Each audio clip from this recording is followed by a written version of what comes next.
Good Monday morning. It's the main event. I'm your humble host, Stephen McCollum, and you know him as 17-year NFL veteran, 3-time Super Bowl champion for your Dallas Cowboys. My glasses are crooked, but he's straight as can be. Dale Illustrates here, everybody. Boy, oh boy, I didn't know the show was starting. I'm listening to you. I always look forward to Monday mornings, catching up with your weekend, because I can't remember the last time you came in and said, Dale, it was a perfect weekend. Because it doesn't happen, Dale. It was the perfect doesn't weekend. happen. Yeah. You chose to go to a wrestling match. That was fun. You missed out. And then you chose to go to a Sun Devil game. That wasn't fun. That didn't work out. You went. I don't know if they went. Still waiting for them to show up. and you had all yesterday off. Yeah. And I still got screwed by Fry's. Fry's or Kroger? You got to make sure you. Well, it's Fry's. No, it's Kroger, but it's Fry's is where I was at. Fry's. Yeah.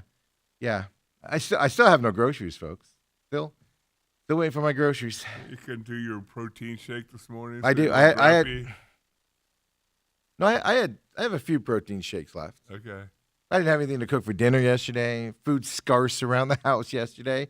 I just had to go pick up my order. I did my job properly, Dale. I placed the order. I set a pickup window. They didn't complete it. They didn't finish their side. And then they look at you like it's your fault somehow. And they're all upset at you for some reason. And I'm like, oh, you're not the one being inconvenienced here, guys. You're not the one that bought it, paid for it, and just supposed to pick it up so you can eat.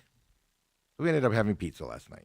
we pivoted and had pizza last night. See, that's the way you do it as a loving couple. Oh, it was Ethan. It was more Ethan. Oh, I thought it was. Well, Autumn was with me. Autumn was with me, but yeah, but it's just like I don't know, just horrible. They were nice about it when I asked them to. Well, once I went inside and asked them to cancel it, they were nice about it. Mr. Mark in the pickup lane had a little bit of an attitude, like somehow he's been inconvenienced by not pulling orders in time or something. So my good Sunday was ruined by Sunday night. So in other words, by Fry's. In other words, he just fits right in with Valley Athletics, Kroger's, Fry's, and Arizona Athletics. Just a weird weekend, man. Just a weird week. Glad Arizona was off. Glad the Cardinals were off because who knows what happened to you. Anything surrounding ASU was a disaster this weekend. Cam Scadaboo's ankle decides to go the opposite way.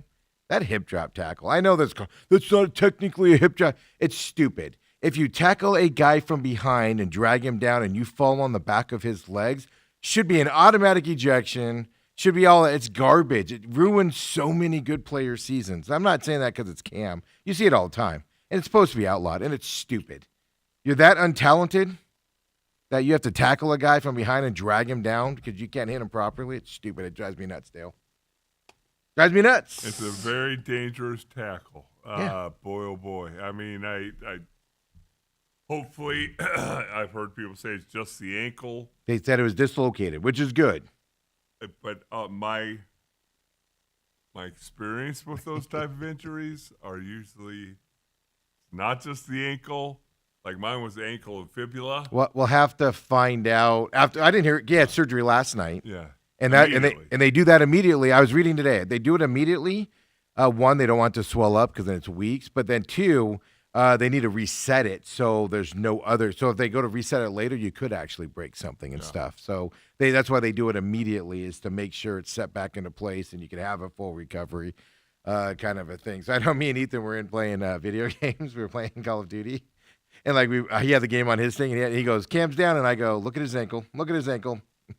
I couldn't look. I saw what was coming. Yeah. And all I know is that I was in surgery within an hour and a half. Yeah, but yours was an ankle? Football pants. Yours was an ankle? Totally dislocated ankle, fractured fibula. I mean, so he's injured. It happens on a football. I despise those types of tackles. Yeah. For a lot of reasons. And like NFL's losing its superstars every week, man. Yeah. Somebody else is going down.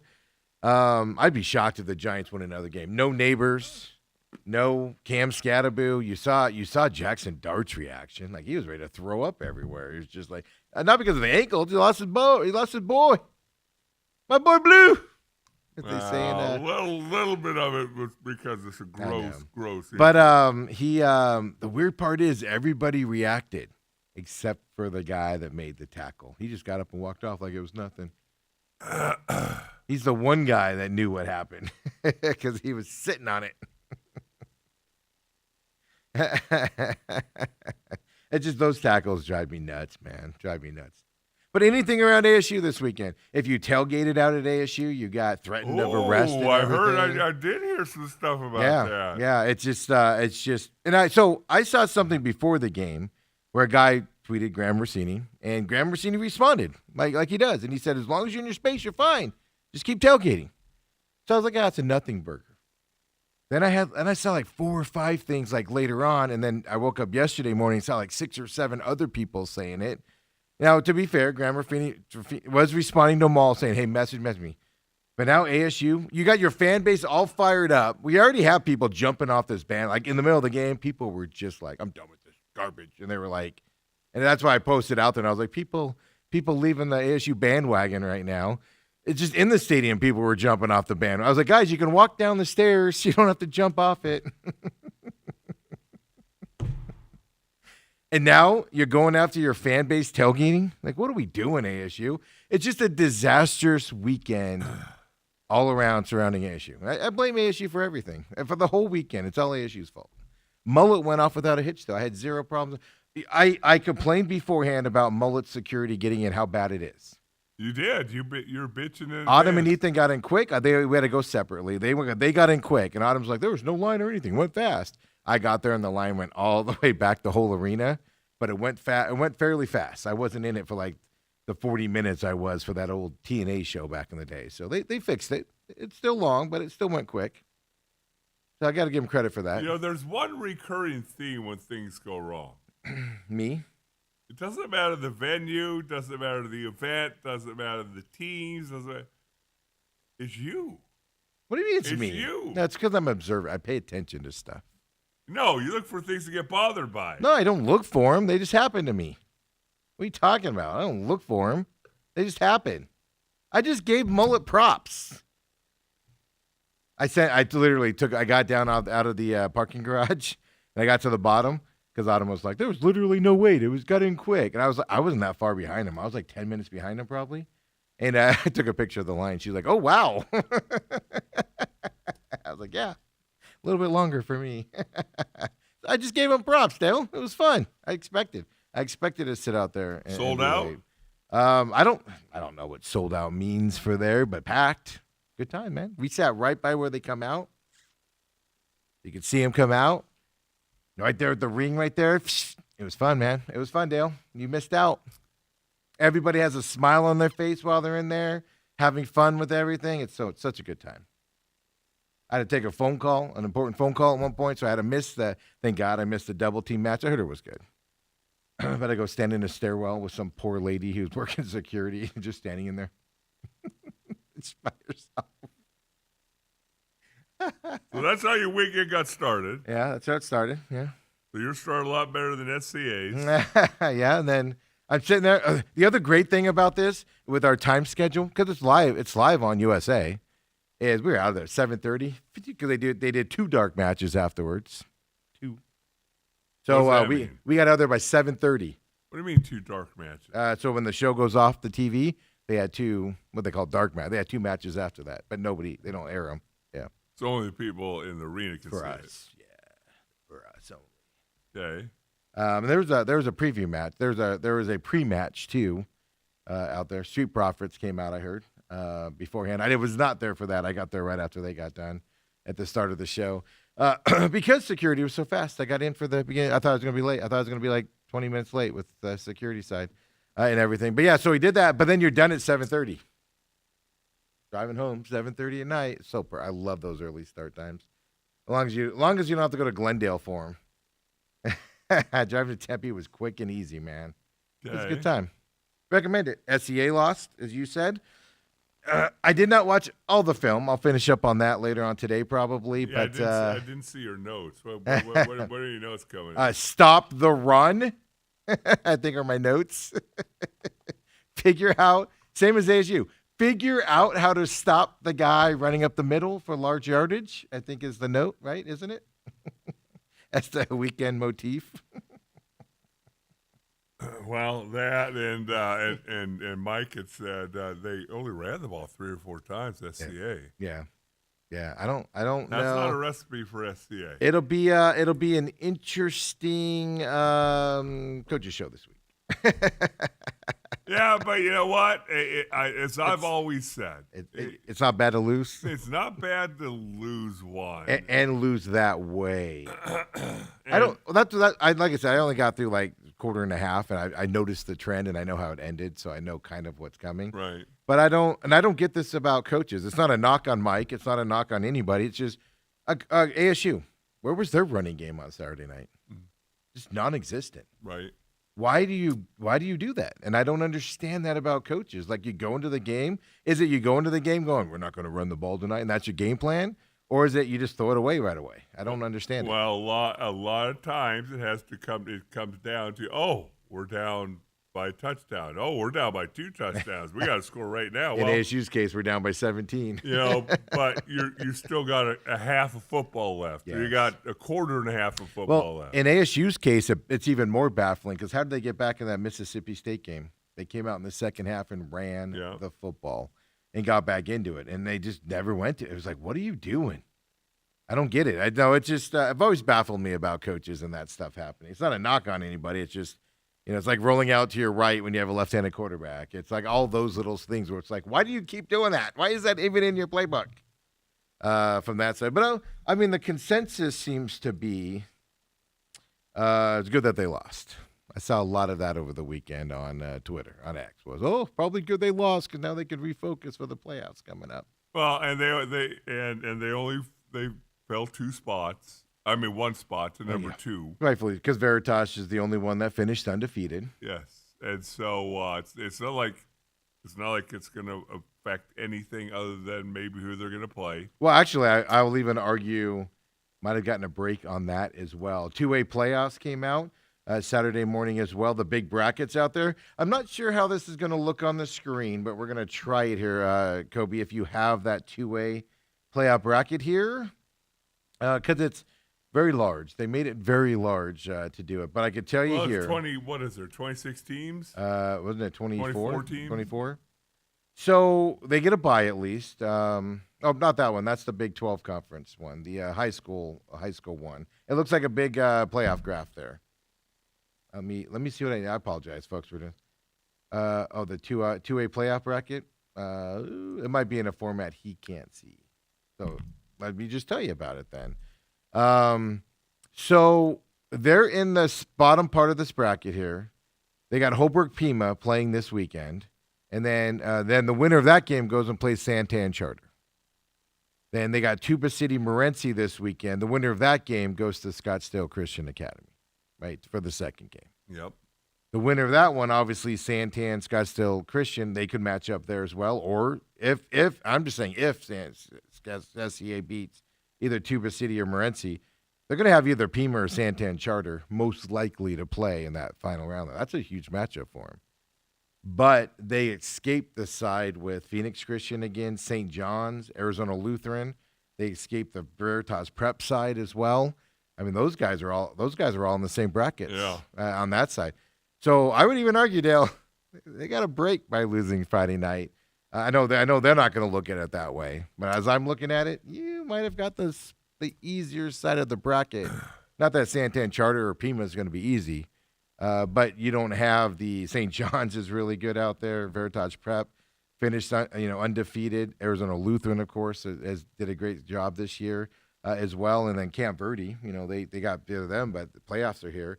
So I don't know. It's interesting if you want to look at that. If you want to look at it from that perspective. Well, and at the end of the day, while you're going through it, you never think you're catching breaks. Yeah. Or you never think that is good for you. Yes. A lot of times on the other side of it, looking back, you go, yeah, we probably don't accomplish that without that. Yeah, well, exactly. When the season's over, you go, oh, wow, well, look what happened to us. Like I said, I'm in no way saying Santan Charter is an easy team to beat this year. They will not be. And I'm not saying Pima again because Pima started rolling at the end of the year. And Morenci and Tuba City, especially Morenci, you guys experienced them before, Dale. Yeah. Not rough and tumble group down there, the mining kids. Yes. They work on the mines in the morning. We more than experienced them. We felt them. And So I don't know. It's interesting to see what's happening here on the two-way side. I think also they get the bye week, Yes. going into this. So, that's tough playing that many. I don't care how old you are. That's tough playing that many games in a row, and then getting on this, and then not getting a break. And now these other teams are going into another game here. So it'll be interesting to see what happens. But two-way brackets are out. Playoffs are here, Dale. well, especially when you look at some of the stuff that's gone on. Yes, they didn't actually get a bye, but there were enough games during the season where they were up 50-6 with running clock, and their Yes. starters are sitting Yes. anyway. Yes. So not necessarily a bye. Exactly. I think until the last 3 games, the starters did not play most, if at all, in the fourth quarter. Yeah. No, so I get that side of it. I do, but like you said, sometimes you got to look at it and go, that might have been a A blessing. blessing if they go. Now, if you lose in the first round to Morenci or Tuba City, then you're going to be going, oh, that sucked. I wish we won in that one. Well, I think whatever it does, it will help refocus SCA. Yeah. Again, Did you watch the whole game film or anything, or you just I knocked just out? watched offense. Yeah. Okay. Yeah. But the thing is, there's a reason why very, very, very, very, very, very few teams three-peat. Yes. It's hard. Yes. There's so many things stacked against you. Yes. And I talked to Richard Taylor yesterday, the longtime Centennial coach, who I think won 7 or 8. He's still State involved with title. them, isn't he? He coaches defensive ends. Yeah, okay, yeah. And I said, hey, what do you do? And he goes, I'm gardening. Yes.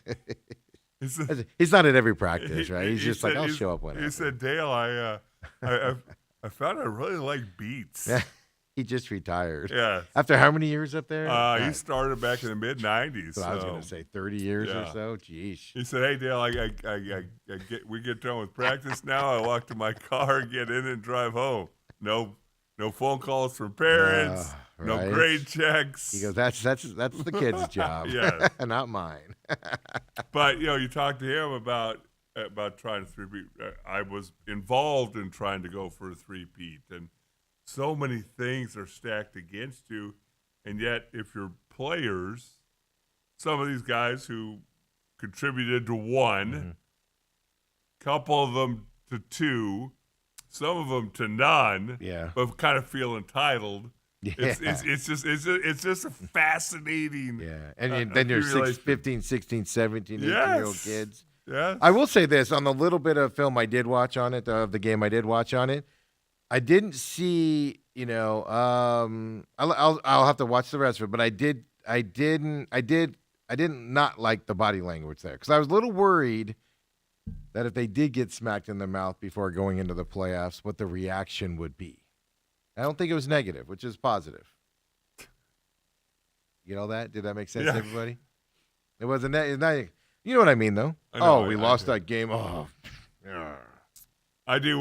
What's so That's what I'm fascinating, talking about. the little bit of defense that I did watch, their offense is so ugly to watch. That's what I said. Phoenix Christian's Oh. wing looks so pretty compared to Arizona Lutheran. That's not a knock. They do it really well. Well, you but can't it's stop just, them. Yeah, it's just you don't know where the ball's going. You Or- have no clue. 4th and 4, they don't even think about punting the ball. You have them tackled for a 1-yard So- loss. The dude breaks the tackle. So if you don't know what we're talking about, literally you have the quarterback under the center like normal, right? Or behind the center like normal. You got 2 guys in a weird formation off to the side of him there. The ball's snapped, and they'll like fake it one way, throw it another way, do a little circle dance in there somehow, and it's like, where's the ball at? And the guy that has the ball is 10 yards down the field. Yeah. And everybody's like, it's the weirdest thing to watch. Well- And to perform it. I couldn't imagine on the field seeing what you're saying. And I did find that interesting because Mike did say last week, because I asked him, I go, how do you follow the ball? An eye discipline. He goes, well, you follow the blocker. what I noticed was there were guys blocking and the ball was going the other way. Well, and I wasn't gonna I wasn't going to bring it Get up into yet debate. Wednesday. Yeah. when you said that, but there's a thing called counter where they'll Yes. pull guard tackle left, but the ball's going right. And they fake it left, and Yeah. you think the ball's in that guy's hand, and he's on the other side. So I found that interesting. I put that comment in the back of my head while I was watching it. Like, I wonder if that is how you do that. You know, because I don't know. I'm not a coach out there. I Well, don't the whole see thing that is stuff. you got to watch the ball, and you got a dude coming at you. Yeah. Well, that's the problem. You know, and so you get hit, and you lose track of the ball for a split second, and boom, that guy's gone. Yeah. And they're fast too. A lot of times with those types of offense, the guys that ends up with the ball isn't necessarily fast. It's just he's got an opening, right? And they're fast. They were like, zoop, zoop. LA ran the wishbone a lot. On That's haven't seen that since the 70s. hey, just we got to have one guy disciplined to stick his helmet and stick with the quarterback because your thing is to go outside to the outside guy. And you need one guy disciplined to stay on the quarterback. That's what I remember coaches always telling me. Your job is to stay with the quarterback no matter what happens. And you'd always take that step to the left, Dale. And the quarterback would take it for 20 yards. So that happened. So we'll see with that. But playoffs are upon us with that bye week coming up. But it'll be interesting to see how that plays out, of course. What game were you at? I forget. You were at the Liberty game. I was at the Liberty Brophy game. Yeah. So how did that end up? I do not know the answer to this. Liberty's really good. Really? Oh, so Brophy again, huh? Liberty's really good. It Well, actually we knew became that. running clock in the fourth quarter. Really? Another one for Brophy. Brophy huh? has a lot of name value. But let's be fair. They're name value, but they are talented as well. Yeah, I mean It's not like they're not talented. You got a couple really talented wide receivers. Yeah.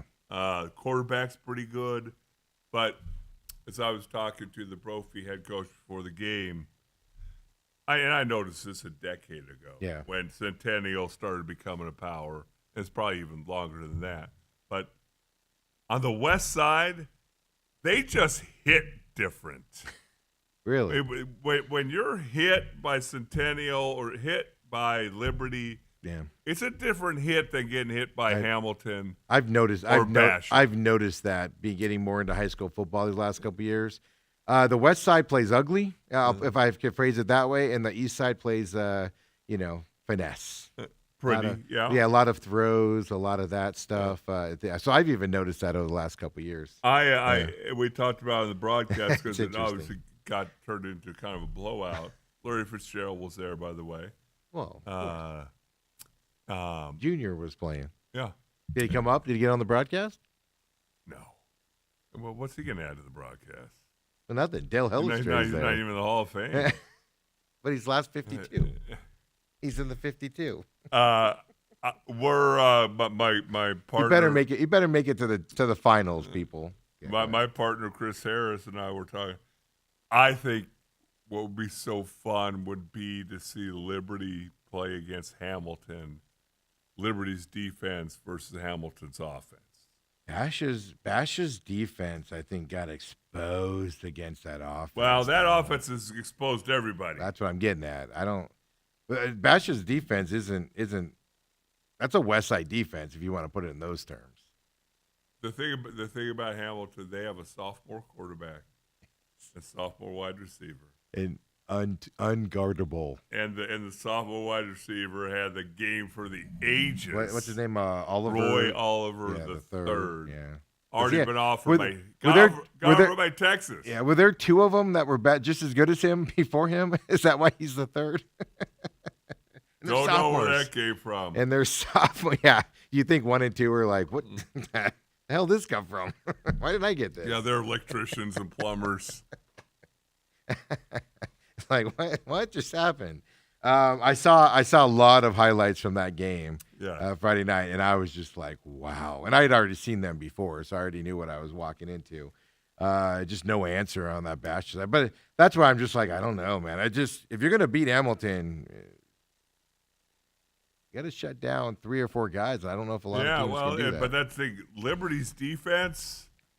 My goodness, they're relentless. Yeah, I haven't seen Liberty yet. They've got athletes all over the field. They got relentless pass rush.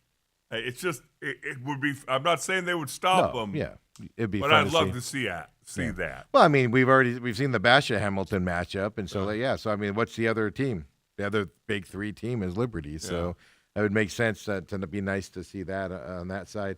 It's just good news for Hamilton, man. Right, their coach came back home. You know, if you don't know that story, he played there, won championships there. It's the second year there, getting those kids there as well, and taking down the big bad Basha there at Basha, no less. Yes, Kind of fun. Everybody there too. Brennan from Arizona was there. Dillingham and Shanaguano was there as well. You know, every coach on the planet was there. So there's people I'm missing. Well, I think. Because we were talking about our broadcast, just at the Brophy Centennial game, and I've told you this before, and you know this, we could come up with about 10 kids from the state in 1980 that got Division I scholarship. Yeah.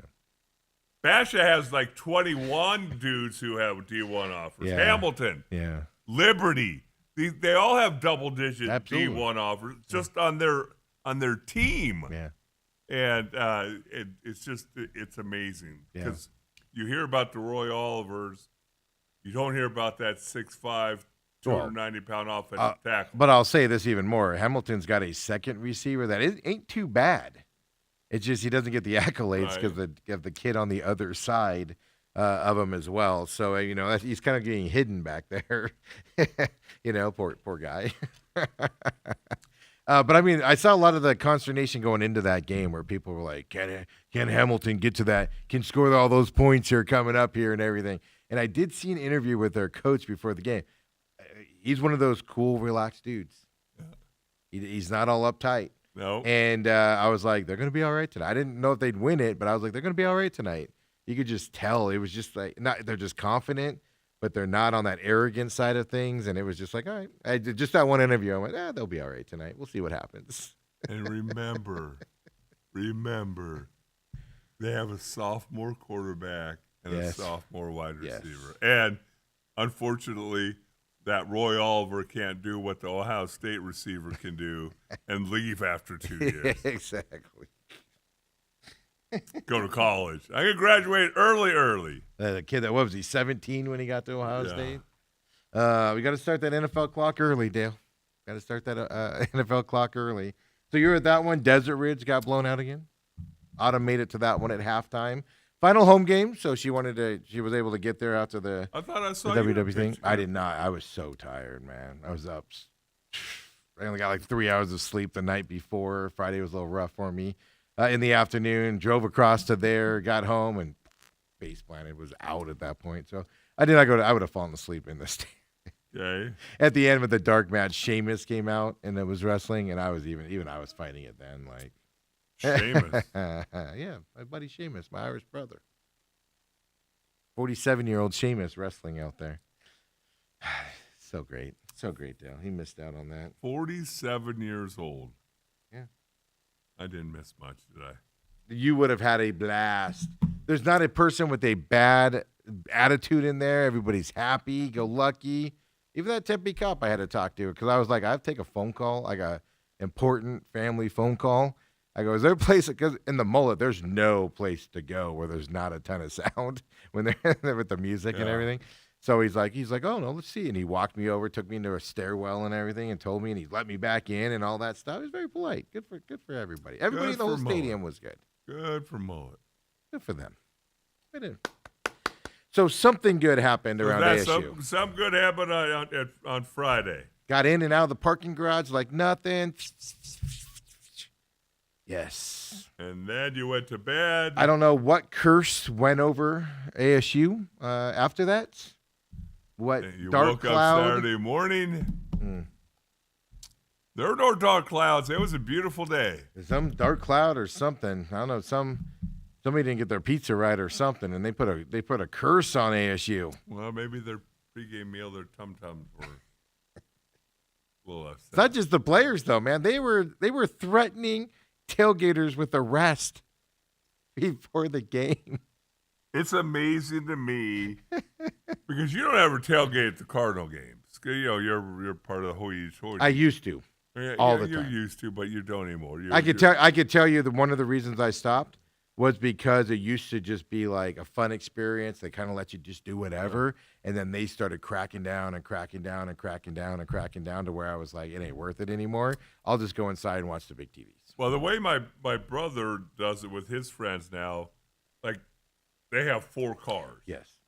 Okay, so that's what got us in trouble. We used to tailgate on the other side, the green lot on the other side, Okay. and we had 4 or 5 people, and so we would 5 spots, and we were within those 4 or 5 spots every time.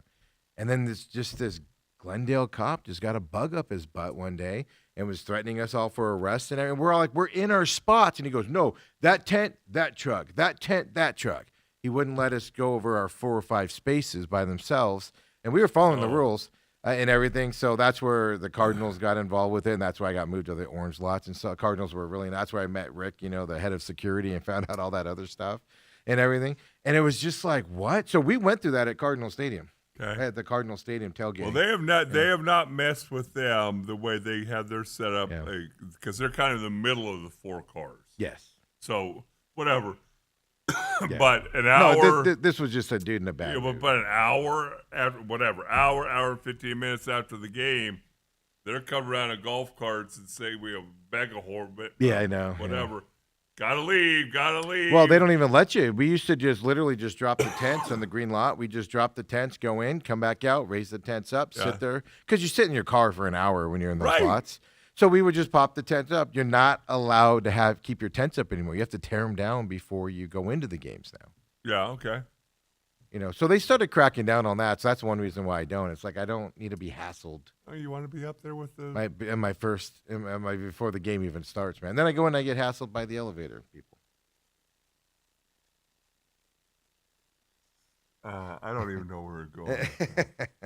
You're talking about the ASU tailgate. Yes, thing. yeah. And it seemed like it came from I didn't investigate as much as you did, but it seemed like it kind of came out of nowhere. It did. All of a sudden this weekend. Yes. They just showed up and just started railing on people. I talked to people I know that tailgate out there, and they were like, nobody has ever said anything to us before, ever. Like they come by, they just make sure everybody's safe. They ask, trash bags or whatever, if you need anything, that type of stuff. And they go, they've always just been cool, come over, and all that stuff. He goes, this time, it's just 3 or 4 people would walk through and just be like bark orders at us and stuff to that effect. Yeah. And don't get me wrong, it's not coming. Graham Rossini's not doing it. No. It's coming from someplace else, but it's part of operations. It's part of the game day operations. I'm sure of it. But yeah, somebody just decided this was the weekend. We're going to be buttheads to everybody. Now, when your fan base is rocking and rolling and excited to be there, you put that cloud how over was everything. the crowd Saturday? It looked like there were some empty spots. Yeah, on it's TV. every game's been a sellout, but there's been empty seats, like a decent amount. It's mostly full. Don't get me wrong. It seemed loud. It was really, even in the fourth quarter when they got down by 8 and a lot of the crowd had left. It has been a long time. I've been at games before where it feels like a riot's about to break out, and you're just like, all right, we're fighting our way out of here. Start stretching because people are so angry. It's been a long time since I've experienced that, at least at Sun Devil. Right. There was a point where I was like, oh dear God, this is going to be nasty leaving this place. You could just feel it. You could just feel the anger, the bad mood everywhere. And it was just like, what? And then the way the team was playing made it worse. And then the refs throwing late flags and bull crap. Then that made it worse. And it was just like, oh, I'm not talking the students here who were throwing bottles and stuff. They were so upset. I'm talking about 60, 70-year-old men standing up and just saying the most inappropriate thing on the planet, yelling down at the field. Like, they can't hear you. Like, they're ready to start fighting people. Mm-hmm. And it's just like, oh, my God, here we go. All right, start stretching. Because we're fighting ASU people to get out of the stadium. I even put it out, and I was like, I don't remember the last time I felt like I've been in this environment before. It's happened. I can think of a few games where I've been like, okay. There was one with Washington State against ASU. I had to have been late 90s, early 2000s. where I was like, oh, well, even my dad was like, this crowd's turning. Right. I remember that one. So did you feel it was a badly officiated game? I'll tell you how it felt in the stadium, and I'm not one to do that. I'll tell you how it felt in the stadium, the way. Or do you want to go to break and then? Oh, let's do that first because and then we'll get into it. Because it was an interesting feeling that I'm not going to lie to you guys. I will blame officials, or I will put the blame on officials left and right. But I'll preface it by saying this: it's the first time I've sat in a stadium and been like, "What the hell is happening? Like, what is happening out there?" And I understand the anger. I understand all that. In the stadium, that's why I want to ask you, did you watch it on TV? I did. So you have the TV feel. I had people that were reaching out to me, DMs and on Twitter, telling me what they were showing on the TV. And they were just as pissed as the people in the stadium were, which is, I've never seen that before. Right. It's usually one or the other are mad, right? So come on back, folks. We'll talk about it. The main event. Hey, quit tailgating. Get off my lawn.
And we're back here. Main events Monday morning. Of course, we have not extended commercial break.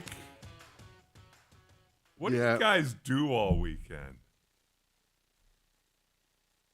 Fought a black cloud that was over me all weekend. Jeez Louise. It'll be one of those weeks for me, too. I got court on Thursday, Dale. I might.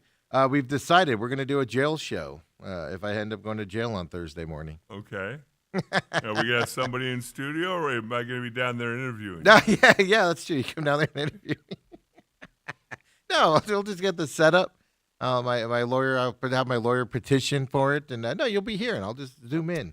Watch Steve get walked into do the perp walk, and some dudes with a lot of tattoos. And okay, it's not. Welcome in, Stevie. Knowing my luck, because it's a civil matter with a tenant. Not the city of Mesa was going after a tenant, but because I own the property, I guess it's my problem now and everything. So wouldn't that would be my luck, right? They'd be like, they're like, hey, sorry, you got to do a day in jail for this problem, and then I'd end up in like death row or something with all the murderers and everybody. I'd be like, it was just a few weeds. My tenant didn't pull. What are you in for? My tenant didn't pull weeds in time. The city got mad at me. No, I think if that happened, I'd walk in there going, I kill people. I know, exactly. I kill people. Tenant didn't pull weed. Whole family gone. They're still trying to find the bodies. All right. So I got a long week ahead of me here, is what I'm getting at. Okay. But yeah, so you watched the game on television live. That's why I was wondering if you watched it live, because if you watch it later, you kind of knew what happened, and you might have been biased and stuff like that. Way it looked in the stadium, and it hit its highest point when everybody started turning, was on the targeting penalty. It just literally, it was feeling like already to that point, it was feeling like refs were throwing the flags late. So I know of a couple early flags there where the play would happen, and then the ref would go, boop.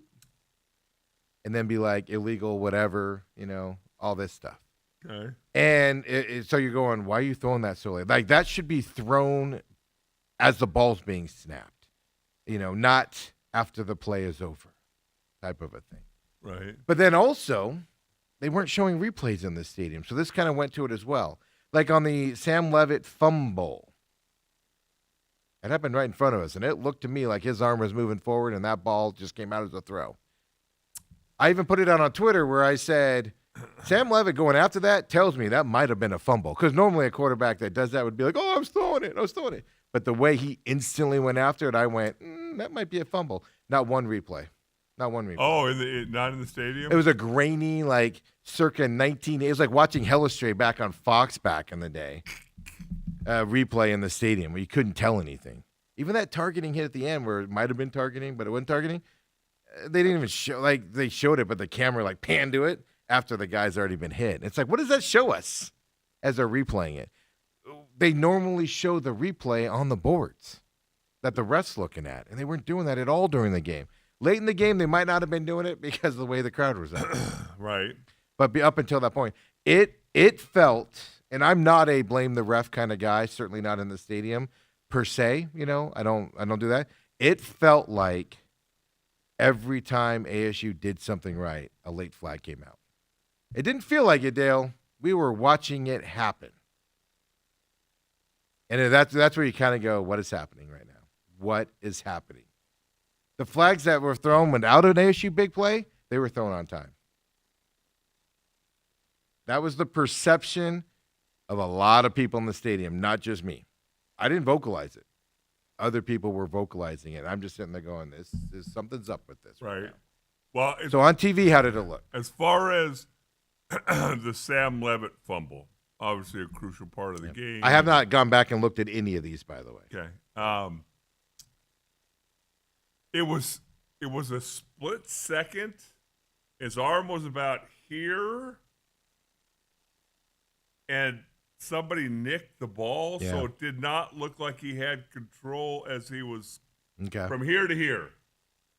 Forward. The replay we saw was his hand was here and it was fully on the ball. We didn't see anything after that. It looked like on the super slow motion replay that one of the defensive linemen nicked it and it was coming loose. Yeah. It was one that if they would have called an incomplete pass, it would have stayed on the field. Probably stayed. That's what I had a feeling. Yeah. And Sam Levitt running like he did. Yes. That I put that out on Twitter right away. I said this might be just the way Sam reacted. If he would have stood in the pocket and been like, I threw that, it went forward, they might have ruled it an incomplete pass, and then you would have gotten it at that point. Yeah, because that one I wondered on that. I mean, even as an official, you go, that's an unusual reaction from a quarterback. Yeah. No, I saw it instantly. I literally tweeted it out because I was like, remember this play, Steve. Yeah. I'm not saying the refs. A lot of people are saying the refs are making a lot of bad calls. There were some egregious ones out there. That guy that threw that pass interference on Alford to get him the ball to go up, what was it, 24-0 or whatever. That referee, my favorite tweet, I remember he put it out there. That referee wanted to call pass interference on Alford at breakfast. That guy had so many flags picked up. He would throw a flag and then get talked out of it and pick it up. It happened like 4 or 5 times. That guy wanted to make a call against ASU some point in the game. He was just dead set on it. You could just watch him and feel it. Just 3 times I know off the top of my head, he threw the flag and then got talked out of it and picked it up. And then he threw the first pass interference, which was what? Then a 50-50 ball, you throw another one after just getting picked up? Like, what are you doing, dude? It legitimately felt that way in the stadium. Now, and like I said, I'm not saying they're wrong. I have not gone back and looked at it. I'm just telling you the perception in the stadium and not seeing the replays affected this as well. I don't know what was happening with operations on Saturday night. It was the worst I've ever seen in terms of that. Second of all, Land O'Lakes Cheese needs to be fired. Whoever is hiring Land O'Lakes Cheese needs to fix this. It is garbage trash. Are you trying to kill us? We're paying to go to these games. Are you trying to kill us? What am I missing? The cheese. Autumn got me a pretzel. Got a pretzel. Well, not me a pretzel. She got a pretzel. and she got the cheese, and it's just disgusting garbage, man. Disgusting garbage. Is it a packet? Yes, it's gross. Whoever's in charge of concessions, man, needs help. They don't know what they're doing. Anyway, I digress. But not showing the replays on, like the touchdown pass to Mateer and called back for illegal shift. We didn't see it. That flag came out late, by the way. That play, he was in the end zone when that flag came out, Dale. I know because I saw him catch it. I saw him step into the end zone, and I went back to see if there was any flags, and I see it flying through the air. And then Kenny Dillingham even said it after. Well, it was a minor shift with his legs. Okay. Sure it was. Well, sometimes games run together for me when you watch 4, 5, 6 games over a weekend. Yes, I know. But I did see more illegal formations, Yes. and illegal shifts this weekend than I have seen. I'll even go a step farther. ASU wasn't the only one that had college ref problems over the weekend. There was a lot of terrible, terrible calls. And then you want to go to the pros? My God, I don't know what those refs. I think those Big 12 refs from the ASU game were refereeing that Giants-Eagles game. I don't know what they were doing. Who calls a ball dead when the quarterback's still moving? And then he fumbles it. And I can go on and on with other plays that they did also. Like, I don't understand what's happening. It was just a bad weekend all around for people. I don't know what it was. Maybe it's Halloween. That's not till next week. Maybe it lead up to Halloween. I don't know. But something weird's happening out there. I'm just telling you guys. It's weird. But also the interesting thing I saw too. So the crowd turned. The crowd turned ugly. And people were just like, I'm done with this garbage. I'm just done with it. So it's a combination of the way the team's playing. It's a combination of all the other stuff out there at the game. And it was just like, what is happening tonight? Not just on the field, the replays, the play calling, Parking lot situation. the tailgating side of it, which didn't influence me at all. I didn't even realize there was a problem in tailgating. I saw the tweets, but I saw Graham responding to him. So I was like, oh, it's solved, whatever. Right.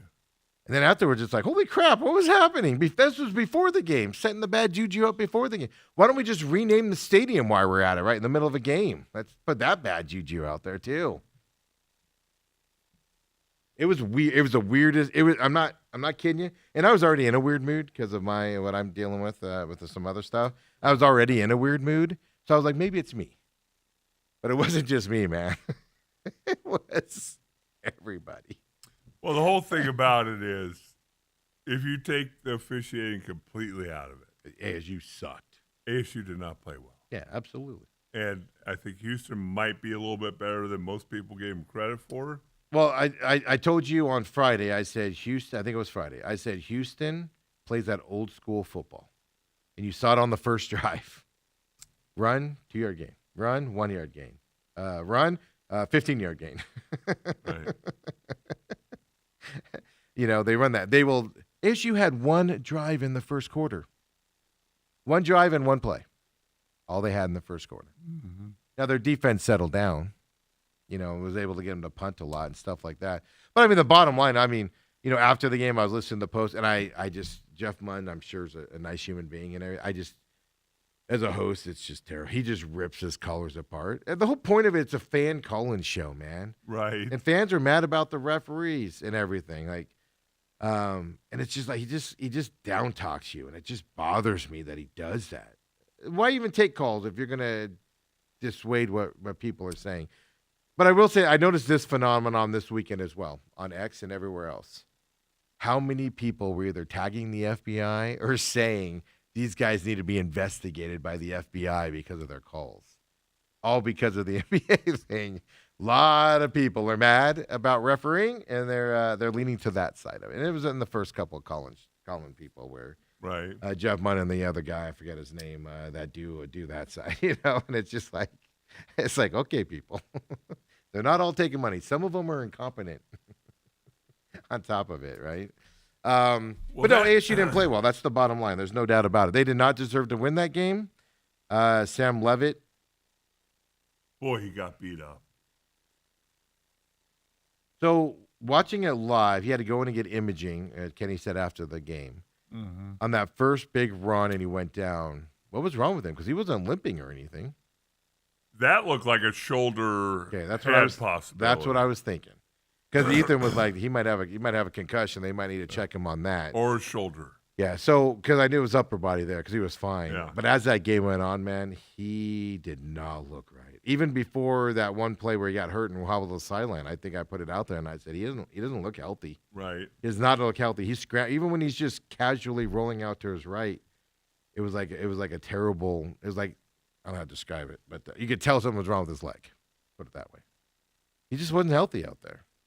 And they kept rolling him out there, and taking those big hits and everything. And it's just like, ugh.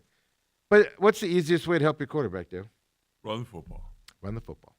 They ran for 98 yards. Was the running game.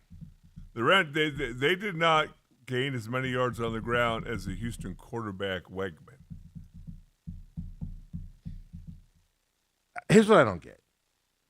You sign one of the best running backs in the country from Army, Udo, and you haven't played him all year, especially now with the other Brown out. What are we doing? It's just this play calling has been atrocious, and maybe they know something we don't know. Right. We're not at the all practices all day. We're not seeing the game plan and stuff like that. It is baffling watching this team make these decisions and everything on the field. But penalties killed them. That was a big thing. No running game, no help for your quarterback. Just let him get beat up out there. And it's just and then whatever, your first or second drive, you got a 25-yard field goal. That was the first drive. That does not come within 20 yards of the goalpost. High snap. People are blaming the kicker on that. That he barely got that down, Dale. Like if it was half a millisecond higher, he was not getting that down. He would have been kicking air. That thing was so high. It's a 25-yard field goal. I don't. You slow your approach down a little bit. I don't disagree. I'm not saying a good snap. It was not a good snap. Yeah, but it wasn't like just barely off. And he was going to have to kick he kicked the laces. Yeah. Which kickers hate to do. I don't disagree with you on that, but it goes to the bigger point that special teams regressed this week with Kenny Dillingham being involved. So then he missed that one. Then he missed one later in the just game. as far left as he did missing it right on the first one. Yeah. Kickoff coverage, kicked it out of bounds. Yeah. Fair catching it at the 5, whatever it was, 4 or 5 yard line. When you need field position to go down and win the game or tie the game up with a touchdown and 2 points. It's just, I will say this, the punter, his first punt was kind of short, but no return. He kicked it high enough, no return, and then he was launching them. Yeah. So punt team did get better. Everything else regressed though. And it's just bad. It's just bad all around. I don't know. We just gotta, they always say, right? Flow shoot and move on. I can say this. I have a bad feel. You're without Tyson this week. I'm just gonna tell you guys. You're without Jordan Tyson this week. And you might be without your quarterback. I will predict it now. You're without Sam Levitt this weekend too at Iowa State coming. Yeah. I'm just gonna. I don't know for a fact. Do they play him this weekend or is there a bye? It's November 1st. The bye's afterwards. I thought the bye was before. Oh, okay. But it's afterwards. Yeah. But it's not looking good at all. If you're going to go on that side. Well, after the game, it was just, I don't know. Watching it on TV, going back to the penalties. How did the refereeing look on there? Because in the stadium, it definitely felt like there was something going on. I'm not saying nefarious or anything like that. I'm just saying it didn't feel right. It felt like every time ASU did something, a flag would come out late. It was just, and you saw it happening. You saw the flags come out repeatedly and then get picked up, and then that same guy throwing flags. And then when Houston scored, the running play and the quarterback scored, you could see him go down at the 1 from where I was sitting, and it was on the other end of the field. And the ref standing right there, and that same ref that had been messing up all game calls it a touchdown. Kenny lost his mind. He's like, even Kenny was like, he was down. What do you mean it's a touchdown? You could see him short. They have to go to replay now and reverse it. I mean, it doesn't matter. At the end of it, they score. But It's just like what? So that's how it felt there. So how did it feel on TV? On all because I had people reaching out to me who were pissed. Not people I know, by the way, but they were mad about the ref calls. Well, the way that I looked at it, I guess I didn't notice the officials as much because to me it's one thing if ASU's hitting on all cylinders and getting screwed. Another thing if they're not. Yeah. Just the penalties. It was just. What are we, week 9? And we're having all these. Seriously? What? This team's regressing. It's fascinating what is going on. Obviously, number one, if they said it once, they said it 10 times that they're missing the number one wide receiver in the country, and it just But McLean stepped up, filled in for him by himself. Yeah. That can't be it. They say, it's a letdown of that emotional Texas Tech game. This team wins late. That's what they do. Just weird. I don't get it. Maybe Sam Levitt going down early just ruined the vibe, man. You know?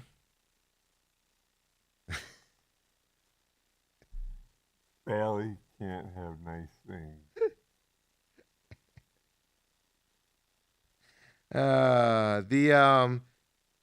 Just the special teams, the penalties, no running game. That disturbs me the most. Yeah. It's just the offensive line got dominated again.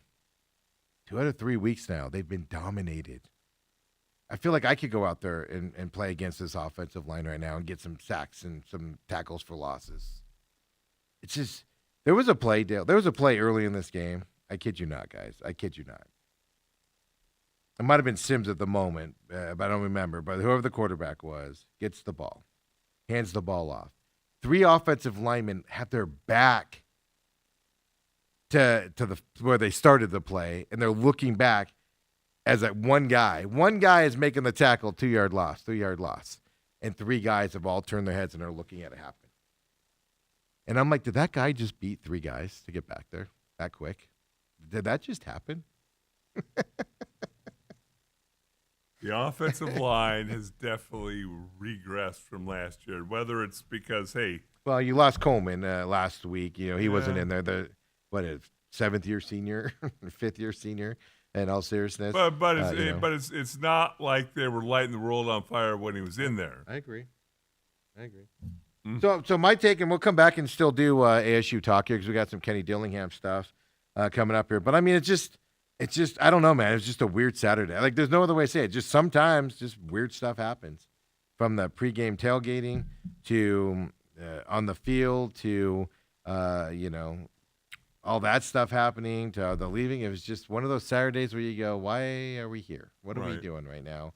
All around from that side. So we'll get to some KD stuff out there, Kenny Dillingham, and everything. And then I just don't, like I said, you're not fixing the special teams problem in the season. So buckle up on that. But I did put this out as well. Technically, ASU still in the running. We'll listen to Kenny Dillingham tell us that when we come back. Right now, to me, you can still have a good season. In my eyes, does this team pack it up and go home? Or do they fight for a good record at the end of this year? You're still in line for a good record. And after you get through Iowa State, you're playing the bottom of the barrel of the Big 12. Sorry, Arizona, but you're 1-3. You are currently bottom of the barrel in the Big 12. Not the bottom, but the next ring up. But you're good. You're good enough to beat bad teams, but you're playing teams that are at the bottom of the rankings here. So which team are you? Are you going to step up and finish this season with a good winning record and keeping that momentum going positive? Yeah, your goals are all gone. Not technically, but they're gone. What so about what your do you fans? How are your fans going to respond? Oh, no, fans are done. Fans are jumping off. I swear, there were so many ankle treatments happening. I'm surprised Cam was able to be carted off with how many carts were taking people from jumping off that bandwagon on Saturday night. Come on back, folks. Second hour main event coming up next.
And we're back here, main event, second hour. I'm your humble host, Stephen McCollum. And of course, 17-year NFL veteran, 3-time Super Bowl champion, Dale Hellestrae, folks. Here on this Monday, having some fun out there. I mean, people were messaging me. Like, I had somebody, because I put it out there, and I was like, eh. And then people were, one guy DM'd me, and he was just like all F-bombs about Really? the refs and everything. It was just this weird feeling out there. But, I mean, if you look at it, it's not all lost. I thought ASU was going to lose 3 games this year. You know, and because they, look, I mean, they had a gauntlet here. If you know what ASU just went through, and they still have Iowa State left at Ames, you know the teams they just played? Like, those are not teams. They just went through a hard part of their schedule, and they come out on this side of it and everything with just 3 losses. This is still, it doesn't look like it right now, but this is a team with talent and able to play it. Now, they're not top tier, right, going into that side. So Kenny Dillingham, of course, everybody wants to know about Sam Levitt after the game on his side. I just have a sneaking suspicion without knowing anything. Sam Levitt's going to be out. They're going to keep him out this week. If he was not able to finish that game and looked as bad as he did walking off the field, I just have a feeling this might be an off week for him again coming up. No Jordan Tyson possibly this week as well. We'll wait for the official words on that. But Kenny Dillingham talked about Levitt after the game. Let's see what he says. Yeah, well, Sam got retweaked there at the end. So he got tweaked at the beginning. We sent him in there, got some imaging. He wanted to go right back in, and I said, no, you're going to get imaging before you go back in. I don't care how you feel. And then he came back, and then at the end he tweaked himself again, so we held him out. And Jeff did a really nice job moving the ball down the field, moved all the way down the field, scored a touchdown, 2-minute drill. And then there at the end, you know, bang, bang play, great play by them to knock the ball out. So it was ankle? I'm not going to comment on what it was. Kenny, just to clarify on Sam, did he re-aggravate the injury he had earlier in the year, or is this something? 2 different things. So, you know, 2 different things throughout the game. And, you know, like I said, I don't want to comment on the second. The first one was just kind of, you know, a scare, hopefully, based off what we saw. The second one, you know, we got to get more, you know, look into it more before I really comment on it. Yeah. I mean, it's obviously the way he limped off the field. If it's not an ankle, it's going to be worse. It's an Achilles or a calf or something, you know, and stuff like that. The second one. What That's did he have earlier? Ankle? Well, they never said, but he had a walking boot on, so that's something right. to do with that. Yeah. So we into hockey now, upper body, lower body injury, or both? I can understand him not wanting to speculate, but you could say it's a lower body. Like the person's lost an ankle, and he's like, I'm not going to say. Come on. It's something down there. Well, The way nobody he walked knows. off. I mean, the first one, everybody thought. Still don't know. He just walked out in a walking boot. Right.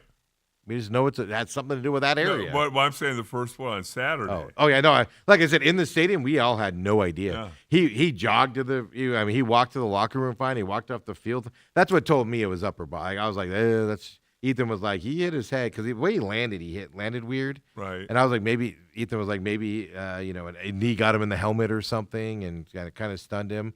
Like you said, maybe a shoulder the way he went down. Yes. So on that first one, I had a feeling, but he threw the ball fine afterwards. So, you know.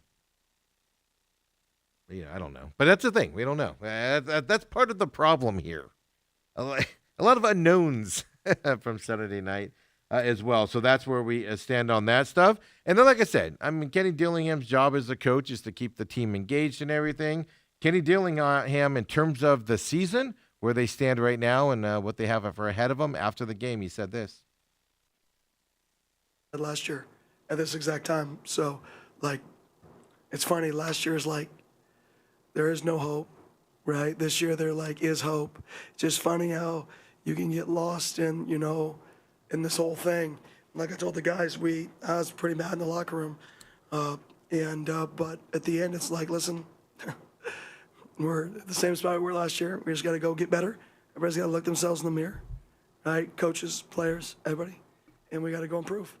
And that's all you can do. So, you know, it's frustrating. You hate losing. You hate losing at home.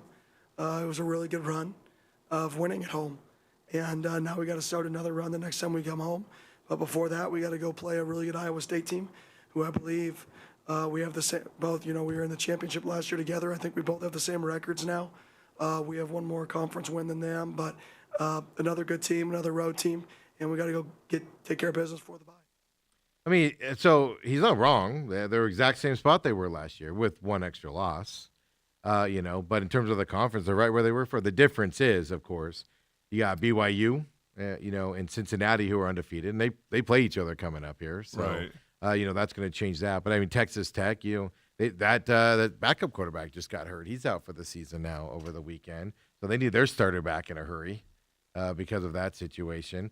Houston obviously is going to be there throughout the rest of the season. And then, those four teams, that's the difference is your Big 12 dreams technically alive, Dale, but they're just dashed. You're not doing the Yeah. Big 12 championship. You're not doing the playoff run. And everybody's jumping off the bandwagon. This is my problem with expanded playoffs and all that all along. I've been saying this all along. Right now, ASU is 5-3. And they have 3 winnable games coming up if they play the way they're supposed to. And I'm not counting Iowa State in that. I'm counting, West Virginia, who's 0-5 in the conference. I'm saying Colorado, who's 1-4 in the conference and getting blown out by everybody right now. And then, of course, Arizona right after that, who's right now is 1-3 in the conference. They will be better than that when they face off.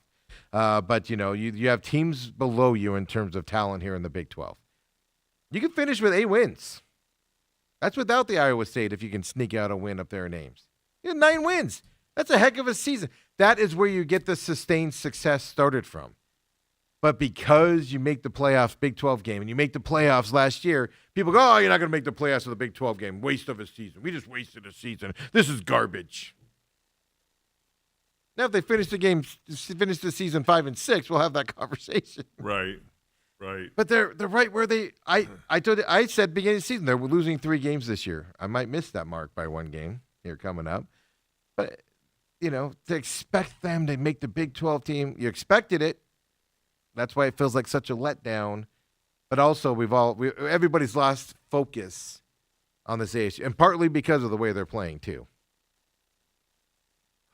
Boy, there's so many thoughts on the psyche of not only the Valley, Yeah. and I think that goes into it. I think that you went into this season as an ASU fan full of pomp and circumstance. Mm-hmm. In the How back of your could you mind not? going, when was the last time we had successful back-to-backs?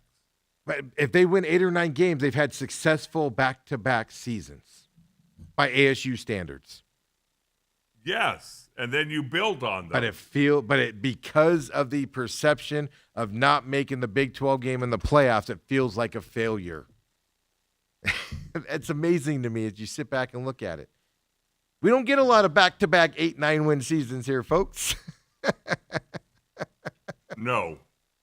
And we still have the chance for that, but it feels like all this hope and dismantle this team, fire the coach, let's move on with our lives, get somebody better in here, and now this team has to perform still. And that is a worry. That is a worry coming up. Let's throw up the Big 12 standings here, Kobe, if we could here.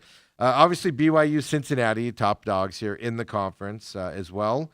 8-0, 7-1 overall for Cincinnati, 8-0 for BYU there, but 5-0 in the conference. They're not going to finish the season undefeated, both of those teams. I'd be shocked if they both. Well, they play each other, right? I'm sorry, if one of them, I said that wrong. I think both of them are going to lose a game as the season goes on. So we're not going to have any conference undefeated team going into that Big 12 championship. But I mean, Texas, look at these teams that ASU has lost to and looked bad against, right? They beat Texas Tech, or they lost to Houston and looked bad. They lost to Houston in Utah and looked bad. They're not that far off from them. They just look so bad against those 2 teams, it feels like there's no hope right now. Everybody else below them, right? Kansas State has been, imagine their expectations and where they are right now. And things from that perspective here. They got through the heart of their schedule and the hardness of their schedule with Iowa State still coming up at Iowa State, and they're 5-3 on the season right now. It's interesting. You look at ASU, it's pulled up their all-time record. Yeah. In 2014, 2013, they won 10 games, 10-3, 10-4. Then you got to go back to 1970, 71, 72, 73. They won. They had double-digit victories. That was in those 4 old straight WAC years. years, yeah. And they were in the WAC. Yeah. That WAC was And so that's difficult it. back then, Dale. The WAC was just so SEC, WAC. so You tough. really couldn't They tell were- the difference. they just beat up on each other in the WAC. Yeah, it's just for people to be jumping off this band. Cause look, you got West Virginia 0-5 in the conference, 2-6 overall. You got Colorado's 1-4 in the conference. They're getting blown out by everybody right now. 3-5 overall. And like I said, Arizona will be better by the time they're going to win a couple more games before they get to ASU. But right now they're 1-3, 4-3 overall. They aren't even as bad as you played against two of the best teams in the Big 12. You're still better than those guys. Well, what's interesting, again, to me going into the season, there was so much similarity between the Cardinals and the Sun Devils. And the difference between the Cardinals and the Sun Devils are the Cardinals are through the easy part of their schedule. Yes. And now they have the hard part. And now the hard part's coming up. ASU's through what was deemed to be the hardest part of their Yeah. schedule. And now the easy part's Yeah, coming well, they up. have one more game in that stretch there, but And Iowa State is not no, you can be without Sam Levitt and Jordan Tyson. No. I'm not sure you can no, beat no. Iowa State. But Iowa State is not Iowa State from a year ago. No. So that's why I'm leaving this weekend kind of like as a caveat because you don't know what Iowa State team you're going to get. They're full of disappointment this year, and they're not playing well. It's just without Sam Levitt, if you're without him, and then also without Jordan Tyson. Jordan Tyson, I'm pretty sure is going to be out till after the bye week. Why rush a hamstring back with the way it looked? Sam Levitt, we'll have to wait and see. I suspect he's going to be out, but I'm just guessing right now at this point. And so we'll have to pay attention to that as the week goes on. So Iowa State's the one, but you still have 3 winnable games on your schedule. Look, I'll even say it. I'll even be cocky about this. Even with Jeff Sims as quarterback, you can win those 3 games. From that perspective. So, I mean, that puts you at 8 wins. That is sustained success that you're looking at. Not even LSU. They just fired their coach. He's the only coach since 1995 that hasn't won a championship at LSU. That is sustained success with those expectations. ASU's not there. Let's just have multiple 8, 9, 10 win seasons in a row. Then we can talk about getting to that level. You know what I mean? So I don't know. It's just the perspective side of it. And I do blame the playoffs, and I blame all of that stuff because it almost feels like when you have those expectations to go to that and you miss that, it just feels like your season was a waste. You realize there was over $100 million in 2 coaching buyouts out there? Well, $169 million total this year. That's just in head coaches. $169 million in just head coaches. Who was a third? You have to buy. No, that's all of them together. All the coaches that Really? that got Okay. fired this year. That's just the head coaches. You still have to buy out all the assistants after the season.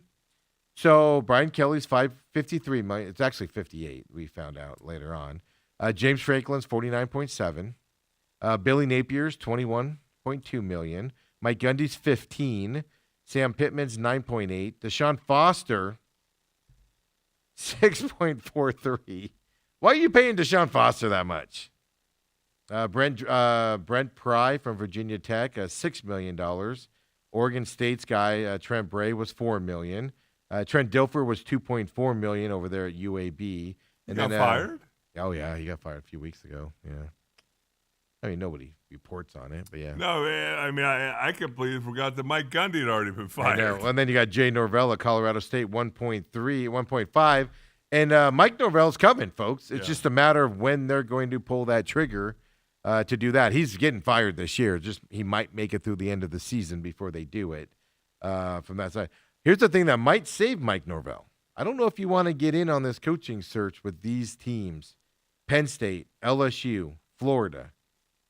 I don't know if you want to even Arkansas, I'll even give you that one. I don't know if you want to get into that coaching circle side of things and that arguing if you're looking for a head coach Negotiating, this year. Yeah, because money's going to be upped this year from that perspective. But, yeah, that doesn't include assistants. I am sick and tired of the NCAA and all these schools claiming they're poor. We can't do this. We can't do that. We have no money to play people. We have no money to play students. We have no money for this. We have no money for that. Give us more donations to build more of the stadium. And we need donations to build a big practice facility next to the stadium because we have no money. Oh, I'm sorry. You want to get rid of Kelly? Okay, here's $59 million. Give me a break. I'm just tired of hearing it, man.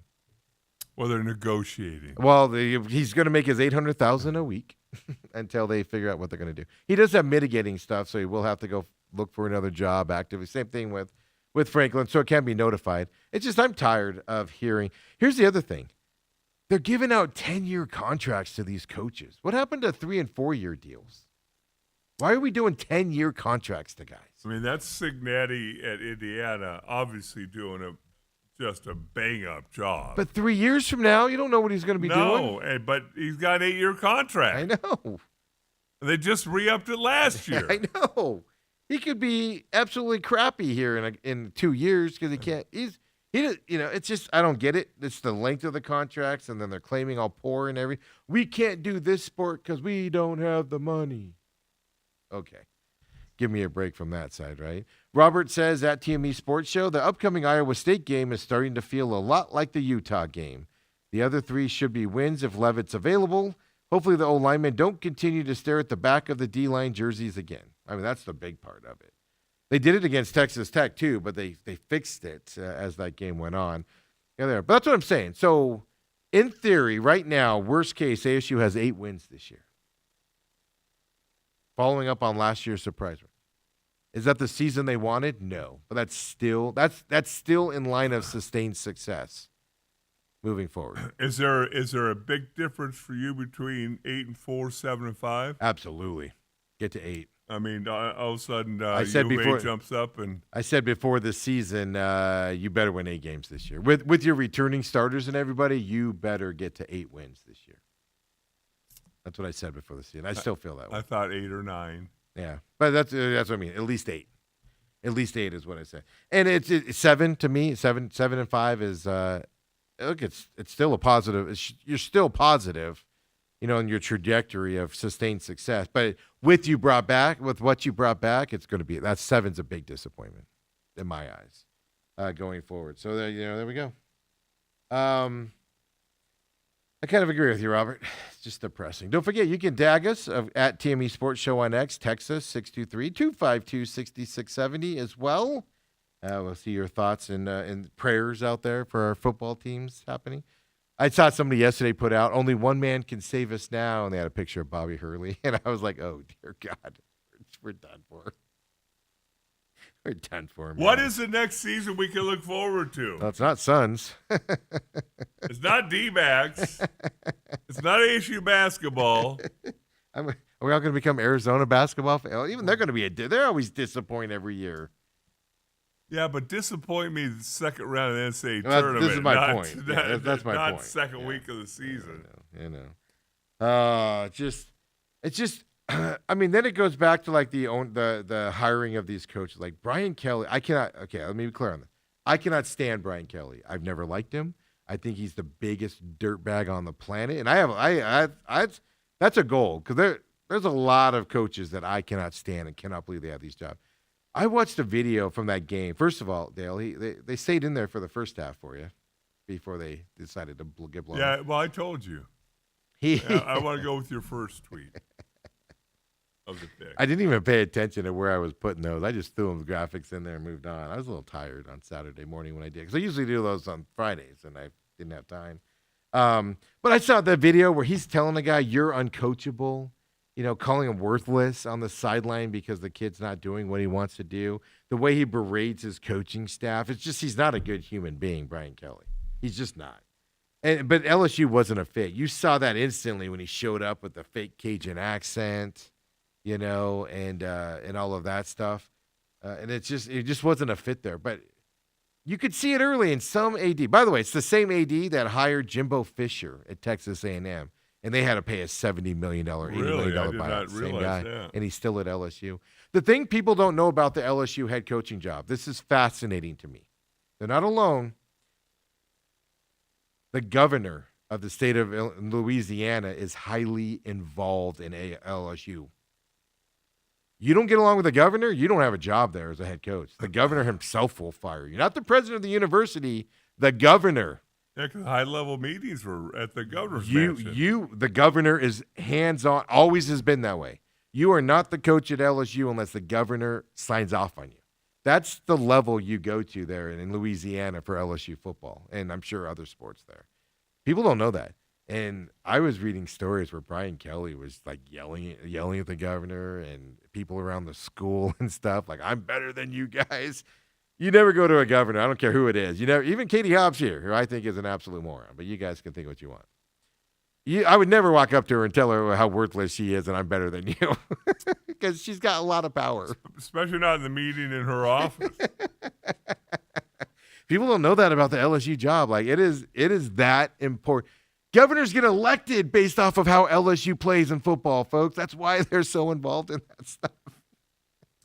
I had never heard Brian Kelly's initial introduction at that basketball. You didn't hear that? I heard, we used to play it here when he was all Cajun. I heard it this morning. Oh, where were you at when we played it here?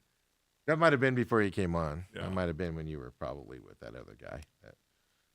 You were. How you appreciated me. Oh, yeah? Is that what happened? Yeah, when he's all the Cajun accent and stuff. And then his videos with the recruits where he's all trying to be cool with them. It was never a fit there. But yeah, I find that interesting that the same guy that hired Jimbo Fisher, like, that guy needs to stop hiring people. Yes. I mean, how do you get to move from A&M to LSU with that on your resume? Last thing I want to bring up here, and we'll take our break here. I know a lot of people, we talked about it with Bruce Cooper last week, and I know you have a personal relationship with him. I know Bruce has a personal relationship with him. But a lot of people forget the human element. Like, it's easy to say a coach sucks. Like, we're laughing at Brian Kelly getting fired, and I think he's just a dirtbag of a human being and stuff like that. So it makes it easier, right? Plus, it makes it easy to me to say that because he's also walking away with $58 million. I do not feel sorry for him at all. But, you know, these guys take it on the chin, man. They say what you want about Brian Kelly. He wants to win. He's going down as the last head coach that didn't win a championship at LSU while he was head coach there. Ed Edgeron has a championship. That's true.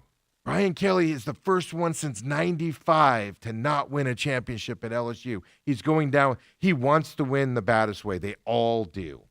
And sometimes your health takes their thing. I will say this. Chris Cartman is correct. I've heard this from other people beforehand. He's got a continuing ailment, whatever it is, that he's had for a while now. So this isn't something new. It looks suspicious. I get it for you doubters out there. But what makes it harder is Charlie Ragle is just the nicest guy on the planet. And you can speak to that. You know, and is the special team struggling? He's the assistant head coach, yes. But there's a human element to this. Well, the thing that nobody takes into account, and it's always harder for me because I do have a relationship with a lot of high school coaches, a lot of college coaches, and you personally have an investment in them. So when you see them struggle, it hurts you in a certain way. It's almost like a family member. Yeah, family member. You don't have like your brother watching you play when you were Baltimore and snapping balls everywhere. Yeah, your brother was probably like, oh. Yeah, and my dad had passed away, but I'm sure my mom and brother were sitting there going, "Oh my God, why did put the for sale sign up? We're moving." But what you don't, yeah, what you don't know is what happens to the family. Exactly. Charlie has a wife. He has 2 kids. When you go to school as a kid and your coach is struggling, his name's in the paper. Kids are nice. You know, kids can be just like us, being knuckleheads to the kids. And I do know that Charlie has had past. He's talked about it, so we're not letting anything out here. I mean, I don't know if he's talked about what it is, so I don't want to say that. Yeah. But he's talked about his health issues multiple times over the last few years. It happened when he was the head coach at Idaho State. Yes. So it's not news that it's happening. No. But I mean, this is the stress. They want to win so badly. They want to fix everything so badly that sometimes, you know, your health goes sideways from that perspective. And a lot of people are speculating, you know, because Kenny's not going to fire him. You know, he's Kenny's coach at Chaparral. Got Kenny into coaching. So a lot of people are speculating, is this the way to push him out? I don't believe that at all. I just don't. I just can't believe that. With It's Kenny. just it sucks the timing. Yes. I mean, one thing if ASU was 7-1, and Well, then it would be bad because we'd all be like, we're losing to him. and hitting on all cylinders and all that. But I mean, Just health having- comes first. You got to take care. And lucky for him, he's in a place where there's a relationship, and they're going to take care. Because this is a cool profession. You do this anywhere else, there's a possibility you're without a job. Yep. But here's what I don't get. You get through this season. He's the assistant head coach as well. He has other stuff besides special teams that he does there. You can get a special teams coach in there to help out, etc. Yes. And he can still be on the staff, right? You can make those changes. I just came there, but that's just a human element because I saw a lot of people last night. And I texted you when I saw the news. Yeah. I texted you just to give you the heads up, like, hey, And I'm sure for him it was a turn off the phone moment. Oh, I'm sure it was because I was over Holmberg's house, and Here's the one of the guys that I've met over there grew up with Charlie, Mm-hmm. and is great friends with Charlie's brother, and he was texting Charlie's brother, and there's no response. Yeah. So No, just turn off your phone. yeah, again, it very well might have been one of those things to where he didn't feel good during the game. Yeah. Oh, probably for a while, for a few He weeks. he gets checked out after the game, and they say, "Hey, man, you need to shut down because this actually might kill you." Yeah, absolutely. And you got to make that difficult. It's not in my No, mind. it was not difficult in decision. my eyes at all. No. You do it in 2. Yes. Doctor tells me right now, you go on air again, you're going to die. I mean, you'll never see me on here again. There's not even going to be a question about Not it. even just a little. Not even a goodbye. yeah. No, just Not even a little guest host. Dale Hell's Stray Show, Steve McCall. Sure. Yeah, when I'm living I've decided I'm like moving someplace and like just gonna become a hermit. But I'll still do the show as long as I have internet. I'll come on and do the show, and just nobody will see me anywhere else. I'll just be in some back country wood place someplace. If you move somewhere where there's no internet, that's on you. No, I'm not. I'm not gonna do that. Yeah, and I won't do. I won't you do that. couldn't do much. that because then you couldn't watch your sports. I know. So I wouldn't do that. But I mean, just go someplace like I'm moving. I'm out of here. Think about that over the weekend. Just go, and then I'm like, I can still remote in. That'd be good to do. But no, it's a serious thing. And for the people that are kind of skeptical, I understand the skepticism because sometimes I'm that way also. I just know obviously a little bit about this, and and I'd known it before. And Chris Cartman did a good job of talking about it and kind of being like, if you're skeptical, I wish somebody would kind of put out, when he talked about it in the past, so people that don't know can at least see that he has talked about it before and stuff, just to kind of help on that side or whatever. But best to him, of course. Thoughts and prayers to him. His wife is awesome, and his 2 kids. Yeah, and there's just a human element to this that we do forget about sometime, and and he's not a high paid guy. He's not making millions of dollars like Brian Kelly is. Nope. And stuff to that, and I said that, I said it before. I don't like Brian Kelly. I don't think he's a good human being, but he's going to coach again somewhere. Somebody's going to take a chance on him, and he might do well there. He is a decent head coach. I don't think he's one of the greatest of all times, but I'm not going to. I would never just, God bless his assistants for putting up with him. They weren't making enough for that side of it. But he's going to be okay. Brian Kelly, at least, is going to be okay. Well, what I always tell people is the fact that don't ever feel sorry for that coach. No, Head it's the coach is guys. well compensated. He's been well compensated. He doesn't really have to work again if he doesn't want to. If he wants to pursue a job, great. It's the assistants who are all now going to be at the coaching convention. Yes. And they're going to be scrambling, and they got families. Yes. And They're going to have to be moving again. I mean, you just look at Charlie Regal. He went from Chaparral High School to U of A, from U of A to University of California. Yeah, Cal, that's right. Then he went from Cal to Idaho State. Idaho State. And then he had the fortune of coming back here because of Kenny Dillingham. Yep. He was head coach at Idaho State there. Yeah, he lived in Pocatello, Idaho, Yeah, folks. and it's Tell me coaching's glamorous. it's a godforsaken program too. But I've been there. They play in a dome, and Yeah. the dome is even it's like a brown color. because I had a chance to go into coaching, Cowboys said you could be the assistant offensive line coach Yeah. after I was done playing. Mm-hmm. And I immediately, my thoughts went to my family. First of all, Brooke thought I spent too much time playing. Playing it pales in comparison to the amount of time in coaching. But when you're playing, you're there for several months, but people are able to trade. But if you're Right. coaching, you're there all the time. You're there You're all moving. the time, and guess what? Yeah. Our meetings would start at 8. Yeah. They're there at 6. Yeah. We'd leave the facility at 4. They're there till 8. They're no longer. And the funniest thing is, I got older and got to know the assistants better. It was fascinating because I never even thought about this, and maybe you haven't. They always said that the time you spend at the facility as an assistant coach all depends on your coordinator's relationship with his wife. That's probably true. Because if he likes her, if he likes her and wants to be around her, guess what? You're out of there at 8:30, 9 o'clock. I can't wait to get home for dinner. If, in fact, they're not getting along, you're there in meetings till midnight. And I don't know what you're doing at 10 o'clock at night going through film. You're You falling can only asleep watch. and- That drives me nuts. But coaches Yes. are sleeping because you're over preparing at that point. Like, Or are you doing anything? well, that's the thing. You're just wasting your time. I was on Bruce Arians' side of it. Get out of here. Did you get your work done? Are you prepared? Do you have your game plan together? We'll go over it tomorrow. See you later. What are you doing at 10 o'clock at night? You're tired. You're not focused. You're missing stuff. I agree with that. But you got to do it, man. It's part of the job, right? And things to that effect. But I didn't even think about that angle at the coaches. Yep. Come on back, folks. We'll keep it rolling. We got Sunstock coming up, some NFL stuff. We found out a new rule last night.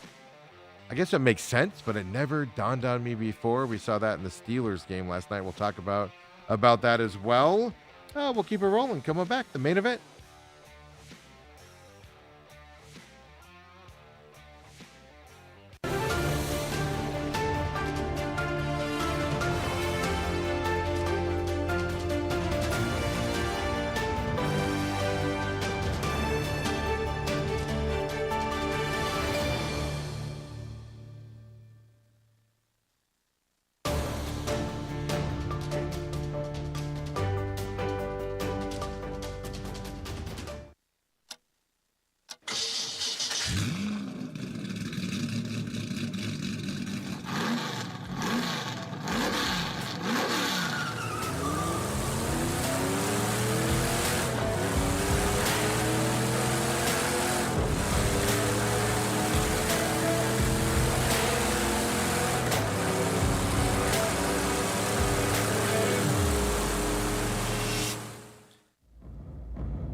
And we're back here.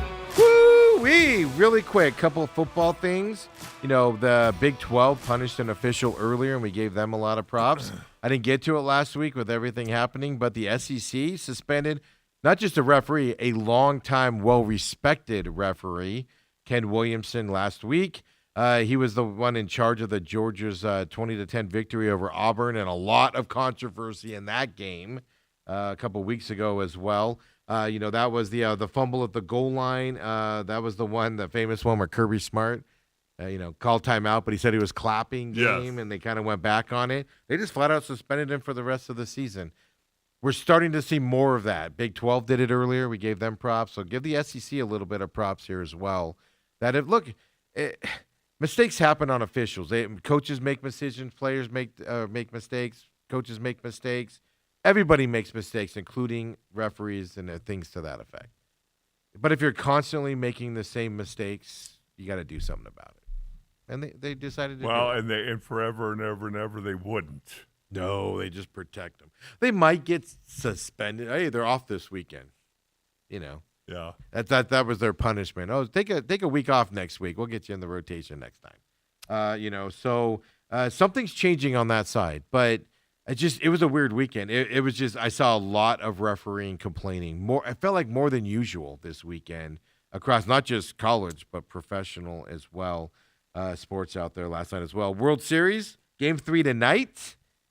Man, Yamamoto in Game 2 did what Yamamoto does. Woo-wee, complete game, retired the last 20 batters as well for him. A 1-1 game going into the matchup starting tonight in Los Angeles for the next 3. Are the Dodgers going to be able to sweep and put this thing away, Dale? Or are they going to have to go back to Canada? I don't think they sweep Toronto. I just don't think so. I agree. You're pitching. You get to that Dodgers bullpen, and Toronto, like in Game 1, is going to tee off on them. Yes. Max Scherzer on the mound tonight against Tyler Glasnow. Toronto has a really good chance to win this game tonight with that pitching matchup out there.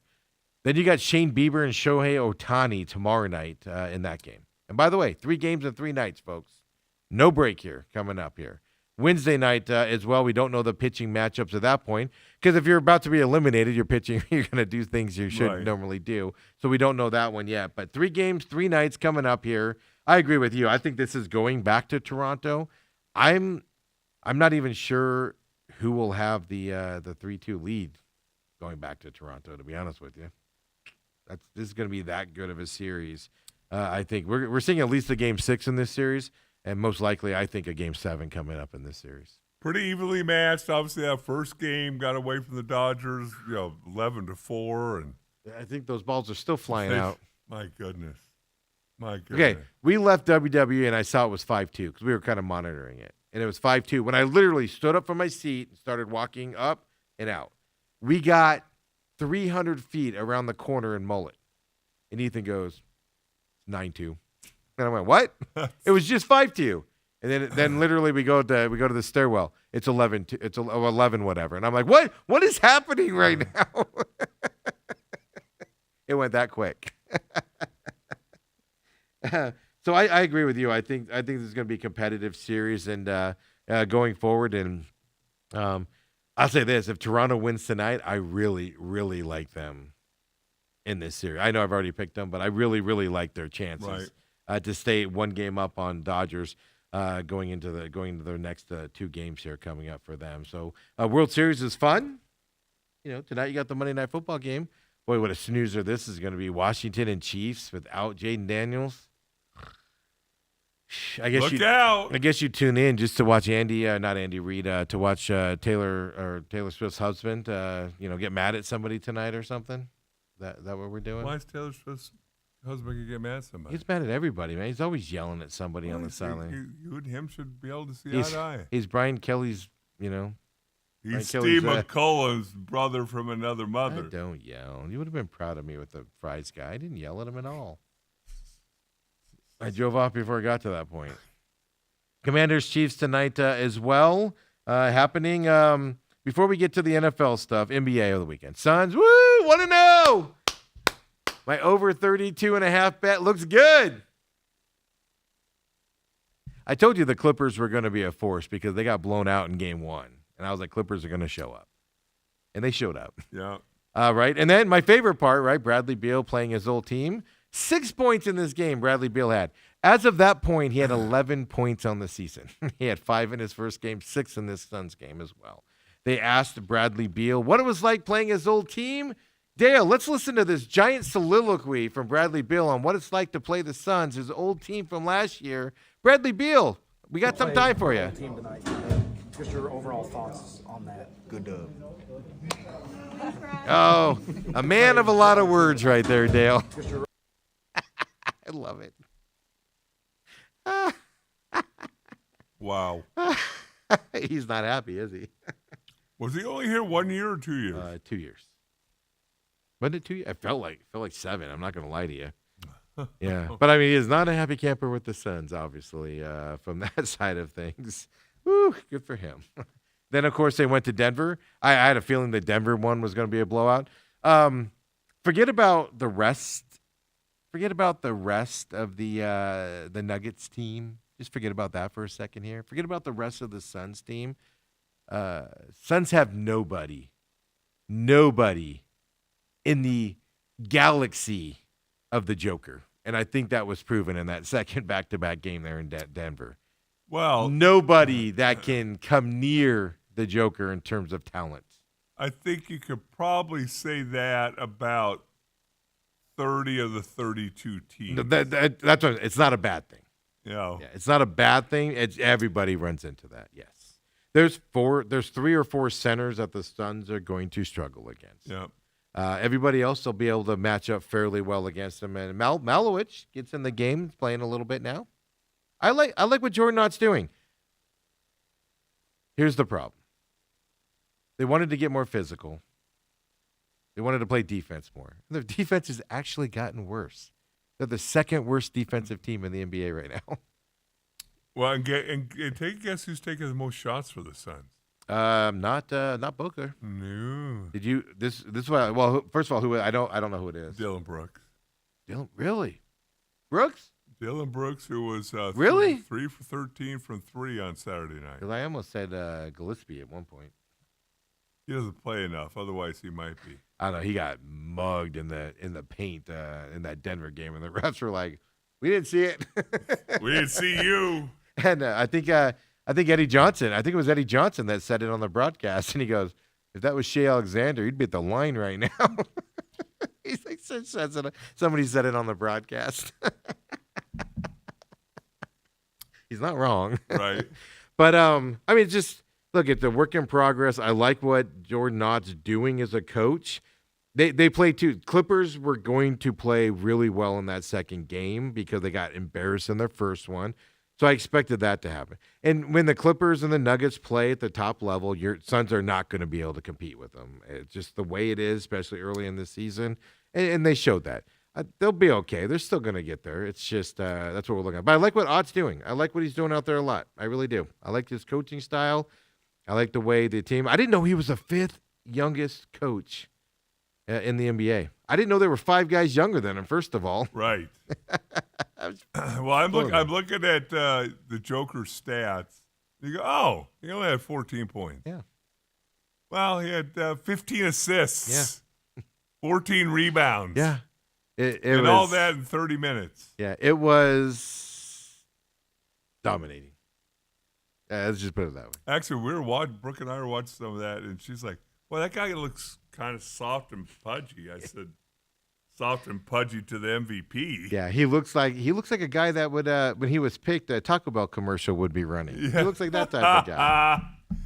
Yeah. Boy, that's awesome. Yeah, so he's 40 years old, 237 days. Joe Mazzulla's the youngest. Will Hardy's the second. I don't know who Will Hardy's coaching. Yeah, who's Will Hardy? Mitch coaching? Johnson, I don't know, but he's also the third youngest. And then Mark Dadinolte. I don't even know who they're coaching. I haven't got into my full NBA stuff yet here, but 3 coaches I've never heard of. Will Hardy? Yeah, who's Will Hardy coach with? It's got to be not Toronto. That's not Toronto. Will Hardy, NBA. Got to be some small team. Utah Jazz. Suns got them next. Well, yeah, that's right. The best owner in sports. Here's the exciting thing about the Suns Jazz game coming up. By the way, this is his fourth I would say he's been there the whole time, yeah. Now, when you said Jazz, I would say that guy's not new. Yeah, and he's currently 37 years old, so he started coaching the Jazz when he was 32. Or 33. Yeah, look at that. Whatever for. He's 37 in 276 days. That's how they break it down. Suns have the Jazz next. The good news is, Dale, whoever buys a ticket to watch Suns Jazz will be able to see the whole court. So in Utah. So now, why is that? You won't be ripped off going to an NBA game coming up here. By the way, the Mammoth, best start ever. Going back to the Coyotes days. Stanley Cup, baby. 8-2 on the season now for them as well. Yeah, second worst defense, though. I mean, that's got to improve with all that. I did like how Dylan Brooks, after the Clippers game, came out and he just flat out said, who's our best player? Booker.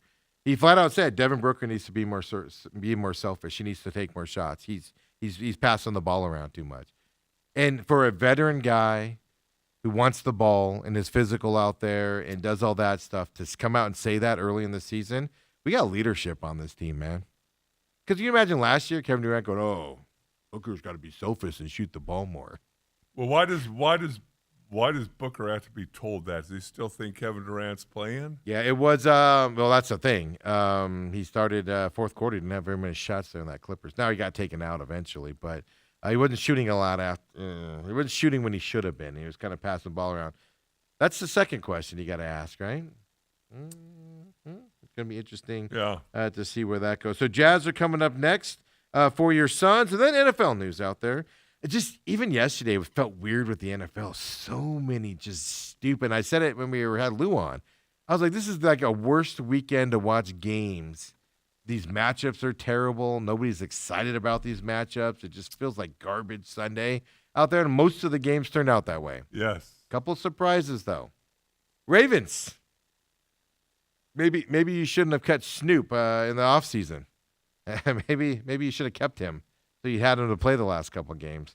30 to 16 winners over the Bears and dominated the Bears as well. And their offense looked good finally again. Now Lamar will be back this week. They got themselves in trouble with the reporting. They even said on Friday, they go, we consulted with the league on how to handle this, and now the league's investigating him. So did you consult with the league?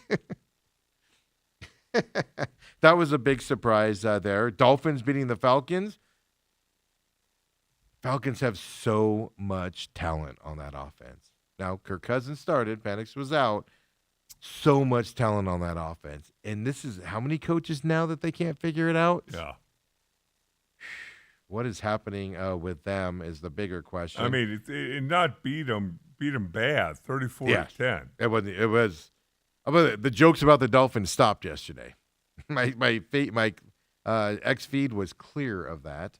But the Jets, man, this is a fantastic story. I thought they get their first win. Aaron Glenn is nuts. He's a terrible head coach. He's not going anywhere with this team and things like that. But Woody Johnson blasts Justin Fields last week. They were going Tyrod Taylor all week long. They wouldn't announce it, and Aaron Glenn was kind of a jerk about it. The New York media is turning on him, and they have to go back to Fields because Tyrod Taylor hurt his knee and couldn't go. So that's why you don't talk bad about your quarterback. No, Because you never know when you got to turn back to him, right? Not publicly. But most importantly, they get the win in this story. And why is it a good story? Nick Mangold, right before kickoff, he dies from that I couldn't find the kidney fast enough and dies right before the game. And that's just a great story when that stuff happens out there, where they go out there and they get their first win and dominate on that side with that news coming out before the game as well. So he was story. diagnosed. I was reading the story. He was diagnosed with kidney disease his rookie year. Yeah, he's had it for a while. Yeah. I guess he's been on the kidney list for several years now, and they just couldn't find him. And nobody in his family was a match and everything. And I mean, the thing that touched me when I was watching some of the stuff was, I think it was a year or so ago. He flat out said, he goes, yeah, I've got it. He goes, I've been fighting it. He goes, I got time to get this figured out. And then you don't always have the time you got. Yep. That's what I took away from that yesterday. So that was a good story. I mean, that was only one score game. Yeah. Yesterday. Yes, all the other ones were, I think Texans blew out the 49ers. Boy, those Texan fans were awfully cocky for a 3-4 team as well. From that, I mean, the Patriots, wow. Good for them. Saquon Barkley's groin is going to be something to watch. They say it wasn't bad. Well, before you get to that, did you see that? Now I'm going to forget his name. Who's the Cleveland Browns defensive end? Oh, Myles Garrett. Oh, yeah. Well, when he re-signed with them, they said, we have a plan for quarterback. And that's one of the reasons he re-signed with them. He said, hey, I want to win. 5 sacks. First player in NFL history to have 5 sacks and lose by double digits. Everybody else that had 5 sacks lost by like 3 points or 4 points. And he had a double-digit loss there. He cannot be. He said flat out, I'm not re-signing with you unless you fix the quarterback situation. And they promised him they had a plan to fix it. What they told him, I don't know. But they flat out said, and that's why he re-signed with them. Well, they obviously don't have a quarterback. They flat out told him, here's $140 million. Shut up. But somebody else was going to pay him that. Yeah, maybe not that much. Really? I don't know. I'd pay them for that right now. Cardinals, pick up the phone. Yeah, that's going to be a bigger issue there. Is he's going to I'm not going to say he's going to be a malcontent, but what Myles Garrett's feeling, going to prevail through the locker room, right? Like I imagine when Troy or Michael Irvin or Emmett came into the locker room and they were a little grumpy about something, I'm sure everybody else kind of was like, "Ooh, I'm grumpy too." Kind of prevails out there. Saquon's injury is going to be something to watch for them. Giants are going to be lucky to win another game. They've lost all hope and spirit with Cam going out, and now without Malik Neighbors on top of it. They still have Jackson Dart, but he can't do it by himself. Giants are in serious. My hope of Dable getting fired is still alive, Dale. Yeah, for 2 weeks there, you were kind of worried. I was mad because I was like, they're going to save his job. Dang it. And the GM as well. Giants, by the way, are something like 5-25 in their last 30. Now, and you want to keep a coach with a record like that and a GM with a record like that? Seriously? So Eagles, like I said, Saquon's the big thing there. Buccaneers do what they do, but your Cowboys there. The Broncos, every game this year, have struggled to score. It's been pain. It's been like a root canal for them to score points and win those games that they won. It was just a painful experience to watch. Broncos fans I know just like were just hating life because of how bad that offense was and being able to score touchdowns and all of that stuff. And then your Cowboys defense, folks. The antidote for every aching offense. 44 points the Broncos put up on the Cowboys. Yes. Dear God, Kyler Murray's going to come out and we're going to have Hall of Fame Kyler Murray playing next Monday night, folks. Well, the thing is, the Cowboys were woefully bad defensively, and now they're down 3 defensive backs. Well, yeah, Ty's on Ty's out, right? Ty Gibbs, and then the other guy, ankle or knee, right? Yeah, they got 3 of their stars out in the secondary. Yeah. So Cowboys, and I saw Jerry Jones is reaching out to teams like he went to try to get Max Crosby, and the Raiders were like, "No, get out of here. Why are you bothering us?" It couldn't have happened to a worse team. All you had to do was re-sign Micah. All you had to do, buddy. All you had to do. So Broncos were surprising to me as well. Colts did what they're supposed to do. But then the Steelers. Just the Steelers. They're missing something, man. Where's TJ Watt? Didn't he just sign an average $50-something million contract? Anybody seen him? Yep. He is, because, like I said, I was watching that fairly closely because you watch it with a bunch of Steeler fans and they talk about every stinking play. That had to be miserable being at Holmberg's place with them getting dominated like they did second half dominated. They had the lead in the first half. Well, I mean, the thing is, he had 8 tackles. Yeah, just no sack. It's just he's not dominant. Right. He's not what you pay him $56 million for. He's still good. It's just he's not there. DK Metcalf trying to poke somebody's eyes out and getting a penalty. And How stupid. What are we doing? Aaron Rodgers F-bombing everybody. First of all, they should have lost that game just for those stupid uniforms. What are we doing? Throwback, Stevie. They were buried and dead for a reason. They moved on for them for a reason. That's like going back to your ex-girlfriend or ex-boyfriend. You left them for a reason. Don't go back. Those were ugly. I despised watching that game last night because of those uniforms. They were just so nasty from that side. But then, this is why, by the way, the Ravens are still considered in this division because the Steelers aren't dominant at all. No. And the Ravens can come back from their 1-5 start and catch them and win that division still if the Steelers don't figure this out. And I don't know if they can coming up. But we learned something last night. I didn't know this rule at all. So the NFL put this out. It was from TikTok, so it's going to be a weird format and writing on the screen. But the Steelers thought they were going into hurry up. At least the center did. So here it is. The Steelers last night. Here's an interesting play. Coming up from behind, and Mike Tomlin over there. Boy, you can tell that he's enjoyed his time so far with Aaron Rodgers. It's been a good connection with those two. Rodgers got them right to the line of scrimmage. Center went up to the ball, and Zach Frazier has his hand on the ball. And once he touches it, that's it. That's right. Everybody else can go back to the huddle. He's got to stay. The State gets the count from Rodgers. Play clock runs down. I had no idea. That's the basis of that there. I had no idea if a center touches a ball, he can't take his hand off it or it's a procedure penalty. They make life so difficult on centers. Well, just make sure you're going to hurry up before you grab it.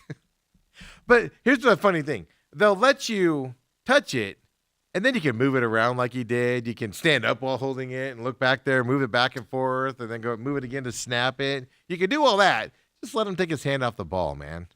They're obviously not Well, snapping. that's it why in that you moment. don't put your ball on the hand, your Yeah, hand on the totally ball until. Well, he thought they were in hurry up. Oh.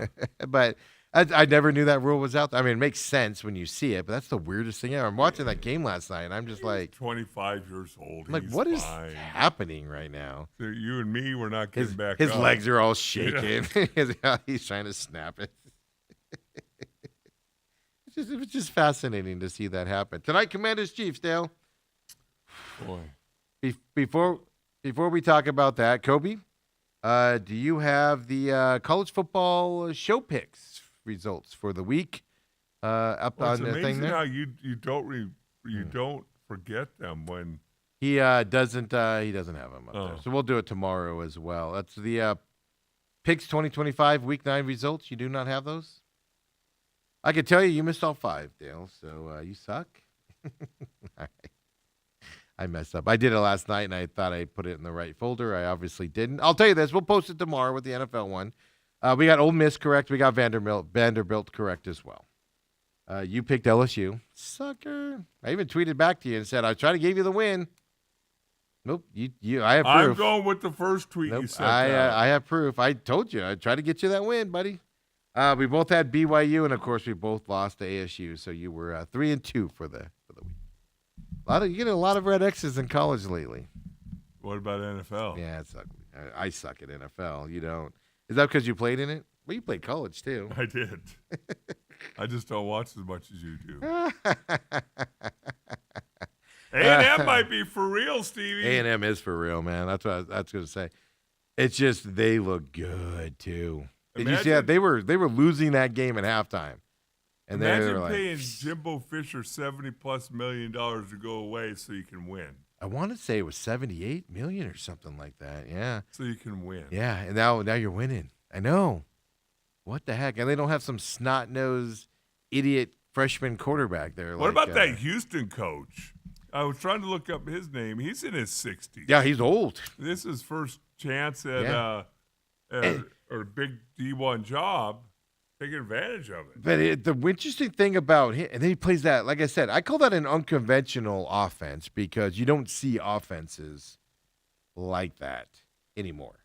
Oh, where your quarterback is your leading rusher? Yeah, and what's his name? Willie Fritz, I think. Is Yeah, his name, that's right? it. That's it.